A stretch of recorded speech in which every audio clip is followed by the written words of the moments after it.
গৃহবধূর ফ্যাশন মাপতে গিয়ে জামাত নেতা দর্শনের চেষ্টা করে এলাকাবাসী বুঝতে পেরে জামাতের এই নেতার ফ্যাশন কতটুকু বৃদ্ধি হয়েছে তার উপর মাপা শুরু করে দেয় টি-20 ম্যাচের মাধ্যমে।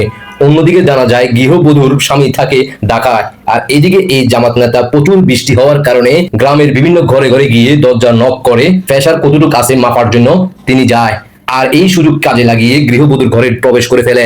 পরবর্তীতে বাকিটা ইতিহাস। এদিকে জামাতের আমির শফিক কাকু আর সাদিক কাইম বলতেছে এআই দিয়ে আর ভিডিও তৈরি করবেন না, আমরা আর নিতে পারতেছি না, দেখতে থাকো। স্বামী থাকেন ঢাকাতে, দুই সন্তান নিয়ে একাই অন্ধকার ঘরে রাত কাটান গৃহবধূ। হঠাৎই মাঝরাতে দরজায় খটখট শব্দ, দরজা খুলতেই ঘরে ঢুকে পড়েন সক্রিয় জামায়াত কর্মী ও পল্লী চিকিৎসক শফিউল্লাহ। শুরু করেন ধস্তাধস্তি। গৃহবধূর চিৎকারে স্বজনরা ছুটে এসে হাতে নাতে ধরে ফেলে জামায়াতের ওই হাতুড়ে ডাক্তারকে। এত রাতে গৃহবধূর ঘরে ঢোকার কারণ জিজ্ঞেস করতেই বলেন প্রেশার মাপতে এসেছি, তারপরই ওদৌড়। স্বাধীনতা বিরোধী অপশক্তি জামায়াত নেতাদের একের পর এক অপকর্মে যখন দেশ জুড়ে তোলপাড়, ঠিক তখনই মাঝরাতে প্রেশার মাপার ছলে গৃহবধূর ঘরে ঢুকে ওই জামায়াত কর্মীর ধর্ষণ চেষ্টা নতুন করে সমালোচনার মুখে ফেলেছে দলটিকে।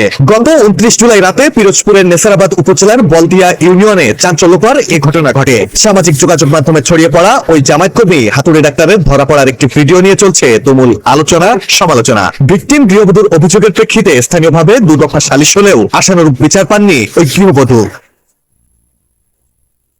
স্থানীয়রা জানিয়েছে দীর্ঘদিন ধরেই ওই চিকিৎসক ও গৃহবধূকে নিয়ে এলাকায় নানা আলোচনা ছিল। ঘটনার পর স্থানীয় মেম্বারের উদ্যোগে 2 দফা সালিশ হলেও কোনো সমঝোতা হয়নি। গৃহবধূর অভিযোগ তার স্বামী ঢাকায় শ্রমিকের কাজ করেন, অভাবের কারণে 2 সন্তান নিয়ে বাবার বাড়িতেই থাকতেন তিনি। মাঝে মধ্যেই জামায়াতের হাতুড়ে ডাক্তার শফিউল্লাহ তাকে ফোন করে বিরক্ত করতেন এবং কুপ্রস্তাব দিতেন। সেদিন রাতে বৃষ্টির মধ্যে দরজায় এসে ডাকাডাকির পর তিনি দরজা খুললে জোর করে ঘরে ঢুকে পড়ে শফিউল্লাহ।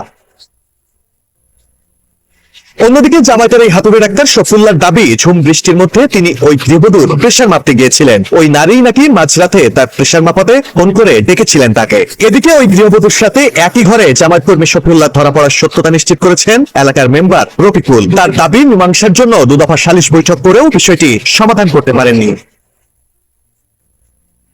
মাঝরাতে গৃহবধূর ঘরে ঢুকে ধর্ষণ চেষ্টার বিচার গ্রাম্য সালিশে করার এখতিয়ার ইউনিয়ন পরিষদের না থাকায় নেসারাবাদ থানা পুলিশের ভূমিকা নিয়েও প্রশ্ন তুলেছেন আইন বিশেষজ্ঞ ও সুশীল সমাজের প্রতিনিধিরা। প্রিয় দেশবাসী, আপনারা সাবধান থাকুন। কারো যদি ফ্যাশন উঠানামা করে অবশ্যই চতুর্দিকে দরজা বন্ধ করে রাখবেন, না হয় এই জামাত নেতার মতো যে কোনো মুহূর্তে আপনার ঘরের সামনে দরজা নক করতে পারে, তাও আবার বৃষ্টির সময়।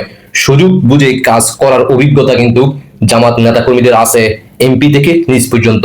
আশা করি বুঝতে পারছেন। বিশ্ববাসীকে দেখার সুযোগ করে দিবেন।